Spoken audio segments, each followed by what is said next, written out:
Muy buenos días, buenas tardes, buenas noches, a la hora que ustedes se encuentren. ¿Cómo están, queridos alumnos? Eh, Hoy, una vez más, estamos continuando lo que es nuestra clase de técnicas proyectivas y el proceso psicodiagnóstico.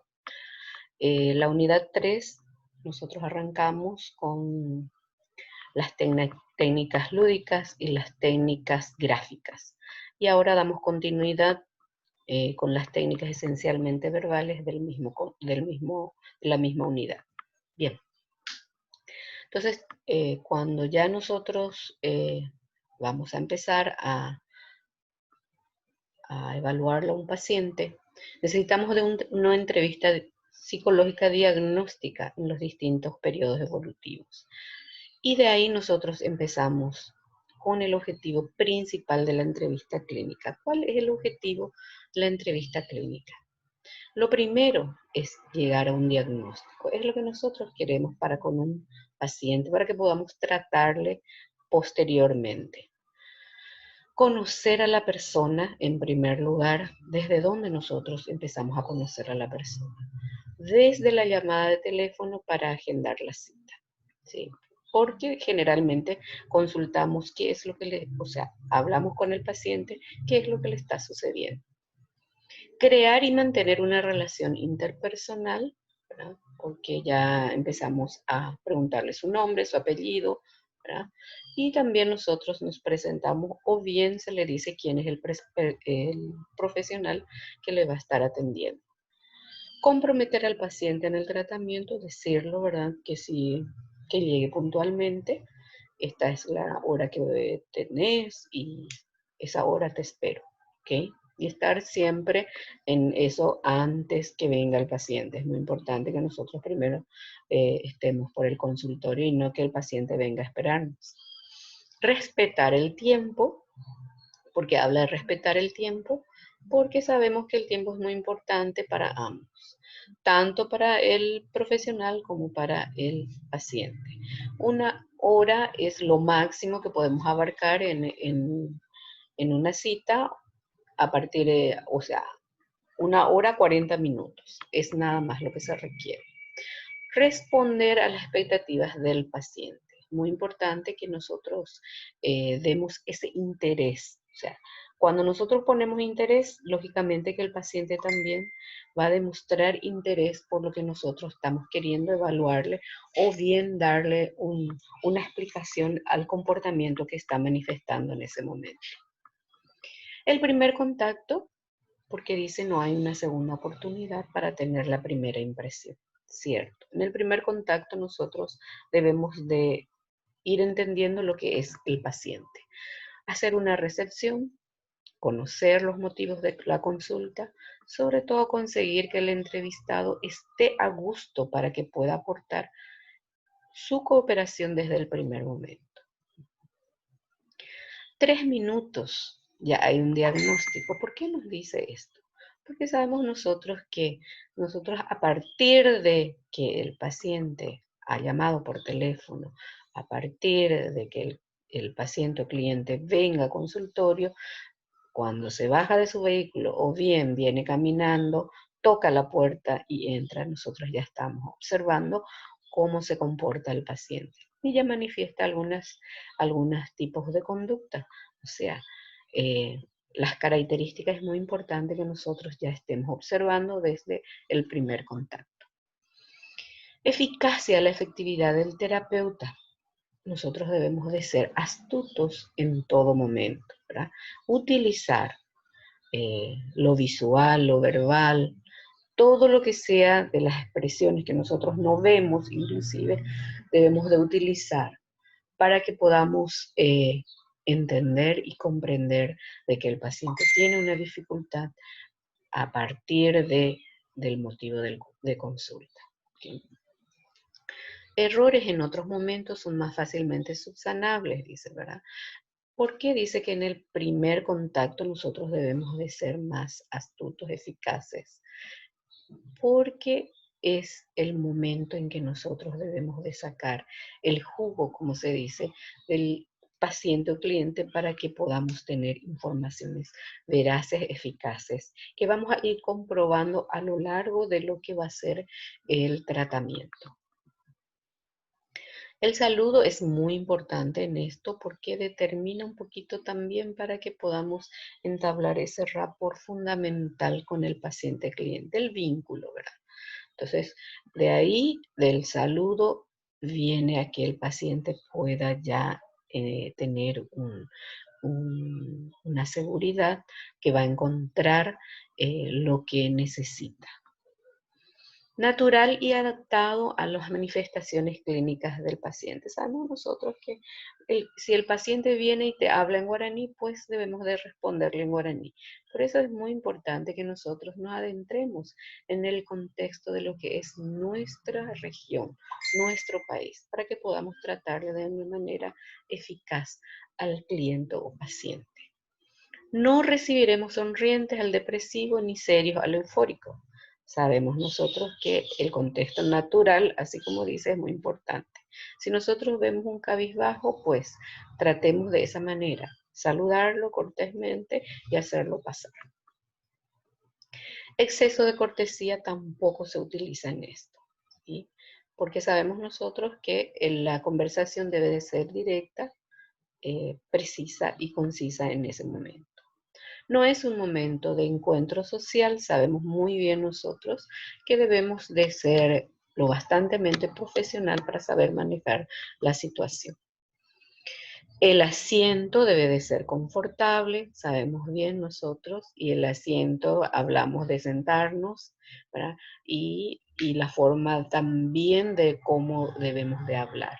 No utilizar términos rebuscados y todos los demás que hace que el paciente o cliente se sienta de una manera diferente en nosotros y quiera no hablar o bien pueda encerrarse en sí mismo. Mostrar con palabras y gestos dónde debe sentarse. Sabemos nosotros que cuando entra, si tenemos varios lugares donde pueda sentarse, le decimos pase, tome asiento. Y de repente te pregunta con gestos dónde me siento. Y le decimos donde usted quiera. A donde se va a sentir más cómodo, tome asiento. No hay problema. Mostrarle con las manos todo el lugar que tiene donde puede sentarse. Otros prefieren observar desde el inicio la espontaneidad del paciente. Nosotros de repente podemos observarle también, ¿verdad? Desde un momento, bueno, pase, tome asiento. Y lo observamos dónde se sienta. Eso es muy importante también, porque sabemos nosotros que la forma de sentarse y el lugar donde se sienta también tiene su significado. Que vamos a ir viendo nosotros a nivel personal después o bien en nuestras clases otras virtuales donde podamos ir interactuando. Dependientes, sillas cercanas al entrevistador, es importante tenerlo porque algunas veces el cliente cuando genera mucha ansiedad, hay algunos que espontáneamente se levantan y se sientan en otro lugar, cosas que nosotros debemos de ir interpretando también. Los paranoides, por ejemplo, es importante en esto también recalcar dependientes, sillas cercanas al entrevistador. Cuando sabemos nosotros que un cliente viene y que tiene un cierto comportamiento agresivo, porque generalmente en el motivo de consulta ya eso debe manifestarse, ¿verdad? Nosotros debemos de evitar tener cosas puntiagudas en la silla que sean muy leves o muy cercanas, así que pueda servir de que si manifiesta una agresividad, no el cliente no tenga acceso a ello, a que pueda romperla, por ejemplo, o bien tirarla o qué sé yo, ¿verdad? Y también es importante que tengamos en cuenta que no debemos de tener una mesa de vidrio dentro del consultorio. Entonces, sabemos nosotros que esas cosas pueden dañar la integridad física del terapeuta, entonces debemos de cuidarnos en ese sentido. ¿Dónde me siento? Si pregunta. Sabemos nosotros que debemos decirle donde tú quieras. La entrevista diagnóstica. ¿Por qué nosotros vamos a adentrarnos primero a esto? porque sabemos que esto es lo que a nosotros nos interesa en esta materia. Y la entrevista terapéutica seguramente ustedes van a tenerlo en experiencias y prácticas que también viene dado de la mano con lo que nosotros vamos a ir desarrollando. La comunicación directa entre terapeuta y paciente se establece en dos momentos. Una es la diagnóstica y otra es la terapéutica. Entonces, como dijimos, vamos a adentrarnos en la entrevista diagnóstica, donde consta de componentes, y son cuatro partes. Primero es el inicio, apertura. Segundo, la información sobre el motivo de consulta. Tercero, la información sobre los antecedentes. Y por último, el final o el cierre. En el inicio, apertura, es importante que tengamos en cuenta que debemos establecer la toma de contacto entre el terapeuta y el paciente, y en caso de que exista, su acompañante. Cuando trabajamos con niños, por ejemplo, sabemos muy bien que viene acompañado siempre de un adulto. ¿A quien primero debemos de entrevistar? Va a ser siempre a la persona responsable. Y si es un adulto, sabemos muy bien que si es casado, si tiene una dependencia con otra persona, debemos de también entrevistar a la persona o al acompañante, o bien solicitar la presencia de alguna persona que vive con el adulto para que podamos tener también otras informaciones importantes. Presentación e información sobre los datos básicos. En esto se da también donde debemos de tener precisos, deben de ser, ¿verdad? El nombre, edad, profesión, fecha y lugar de nacimiento, lugar de residencia. Preguntar por el motivo de consulta nuevamente, a pesar de que ya preguntamos por teléfono, no importa. ¿Cuál es su motivo de consulta? ¿Qué le pasa? Es importante de aclarar. Informaciones sobre el motivo de consulta y la enfermedad actual. Esta es la fase decisiva de la entrevista, donde la información que nosotros vamos obteniendo va a orientar al diagnóstico y en gran medida al tratamiento que vamos a ir desarrollando post-diagnóstico. Es crucial que sea la mejor información posible porque nos va a permitir formular en esto las hipótesis diagnósticas más acertadas. Es importante también que tengamos en cuenta las distorsiones, el condicionamiento, muchas veces las defensas del paciente o cliente. Es importante considerar en esto, ¿verdad? El contenido manifiesto, el contenido latente, ir manejando de acuerdo a las características que va manifestando características conductuales que va manifestando el paciente o el cliente. Por tanto, en esta fase debemos de ser habilidosos en la comunicación, porque es lo que va a importar para que podamos tener una información precisa para el diagnóstico. Si vamos a ver lo que tiene el paciente en sí, entonces debemos de entender en qué sentido lo que refiere constituye un cambio. ¿Cómo estaba antes? ¿Verdad? Por ejemplo, un paciente dice, ¿verdad? Vengo teniendo esta característica. ¿A partir de qué momento tuvo? ¿Hace cuánto tiempo? Es importante ir determinando. ¿Y cuándo se hallaba bien? ¿En qué momento estaba bien? ¿A qué atribuye ese cambio que tuvo? Es importante ir preguntando, ¿verdad? ¿Qué atenúa o agrava el problema hoy día? Por ejemplo, si nos dicen en este contexto y a través de esta pandemia, el encierro me hace muy mal y vengo empeorando en ciertos tipos de comportamiento, entonces ir registrando eso. ¿Y qué hace para controlarlo? ¿Verdad? En cierto momento, si tiene alguna técnica o de repente, ¿verdad? El cliente también hace algo para que pueda salir un poco de eso, pero en un momento dado no sabe controlarlo, entonces por eso es lo que va a acudir, ¿verdad? Al consultorio. Entonces, eso también nosotros debemos manejar qué tipo de técnicas utiliza para que pueda salir de ello. El coste del problema. Esto entendemos como las limitaciones que introduce en la autonomía de la persona, es decir, los recursos que desarrolla el paciente y su entorno para sobrellevar el problema. Es decir, si para adaptarse al cambio genera dificultades. Entonces, sobre eso la información de los antecedentes es muy importante y podemos detener en esto, ¿verdad? En esta fase. Sabemos que en esta fase puede faltar, sí, también algunas informaciones la primera vez, pero el profesional debe de saber manejar, ya que constan de datos en la historia que muchas veces no se toca todavía en ese momento, pero que en ese momento, en la próxima debemos de ser astutos e ir manejando de lo que se habló o lo anterior, e ir aumentando las informaciones que nosotros necesitamos. También en esta fase se destina a obtener información del contexto personal y familiar. A más de lo personal, el familiar es muy importante para que podamos nosotros matizar o confirmar los datos que ya obtuvimos en la fase anterior, que nos permita también la valoración y la repercusión del cambio en la vida del paciente.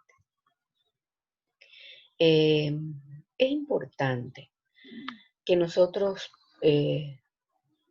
recabemos esa información precisa y concisa y por sobre todo de la mejor manera posible. Y en esto de los antecedentes personales y fisiológicos, los hábitos de vida y los estilos, la forma, ¿verdad?, como lo tiene, que que es de manera importante y general, abarca en el sueño, la ingesta, el sexo y el trabajo, hábitos y factores que es importante que tengamos en este historial de la persona. También es necesario que se realicen pruebas psicométricas de acuerdo a la dificultad que tiene el paciente, con la intención de perfilar las hipótesis y la realización de un mejor diagnóstico. También se prevé la necesidad de una segunda cita para tal efecto. No es fácil muchas veces hacer una buena entrevista a profundidad en un solo día. Entonces debemos de manejar una segunda entrevista para ello. Algunas veces ya se viene con una dificultad exacta. Entonces nosotros solamente nos evocamos a realizar la entrevista en ese contexto. Algunas ya tenemos una información precisa para que la próxima podamos ir trabajando de una manera más eficaz y ya tengamos las técnicas o los instrumentos necesarios para que podamos desarrollar con ese cliente. En el cierre, acabar la entrevista, sabemos nosotros que ya la entrevista termina ahí para que podamos nosotros llevar a cabo otros tipos de técnicas. Entonces, hay que preguntarle qué le preocupa, si ha explicado varios síntomas, ¿verdad? En ese contexto. Averiguar si le preocupa otros problemas, además de lo que ha mencionado, haciendo un resumen de la información recogida para asegurarse de que es correcta. Entonces, a partir de ahí, empezamos nosotros con otros tipos de técnicas y utilizamos otros tipos de información para otros tipos de instrumentos para la información, y ahí quiero hablar un poquitito del test de completamiento de las frases, que es el cuestionario desiderativo también, que es muy importante para nosotros para este tipo de técnica. Vamos a ir manejando un poquitito solamente lo que voy a explicarles a ustedes. ¿A qué se refiere este test? Es un test de la personalidad proyectiva, verbal, visual. Su objetivo primordial es evaluar el mundo intrapsíquico de un sujeto, procesos de identificación y desidentificación, fantasías, angustia y defensa en torno a la organización del yo. Su aplicación es individual, el tiempo que dura más o menos es de 10 a 15 minutos, pero es abierto de acuerdo a lo que va manifestando la persona. Algunos son más lentos, otros más apurados, que lo hacen más rápido y terminan en ese tiempo.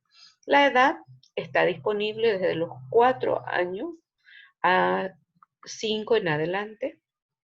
El material, repertorio de una pregunta crucial abierta a la exploración de los tres reinos, animal, vegetal y mineral, que compone el cuestionario, porque sabemos que el cuestionario en sí, o sea, bien, les explico que el cuestionario en sí viene con dos catexias, porque son dos formas de evaluar, una es la parte positiva y otra es la parte negativa, donde tienen tres preguntas que se hace en cada catexia al entrevistado o al paciente o al cliente, y en tres reinos: reino animal, vegetal y mineral, que vamos a ir viendo un poquitito en el proceso de desarrollo del cuestionario. ¿En qué ámbito se aplica? En ámbitos clínico, educacional, laboral y de investigación. Entonces, es muy importante que nosotros tengamos en cuenta esto. Vamos a ir desarrollando nosotros el cuestionario en sí para que ustedes puedan ir entendiendo cómo se desarrolla y cómo evaluar este cuestionario para que sea rico también en el proceso del diagnóstico del paciente. ¿Sí? Porque esto nos informa de lo que es el yo, que es crucial de la persona, ¿verdad? Se le hace esas preguntas para que podamos tener más informaciones más precisas. Entonces, les dejo con esto para que ustedes vayan indagando. Necesito que por favor hagan ustedes ya sus fichas técnicas y ya lo tengan, porque en un momento dado voy a ir preguntándoles si tienen ya guardado. Entonces, vamos a estar hablando en nuestra clase virtual de la segunda y cuarta clase que vamos a ir teniendo nosotros, y preparen ya sus preguntas, por favor. Vamos a estar de esa manera compartiendo y resolviendo situaciones, y también las dudas vamos a ir aclarando. Bien, muchas gracias por la atención. Vamos a estar hablando.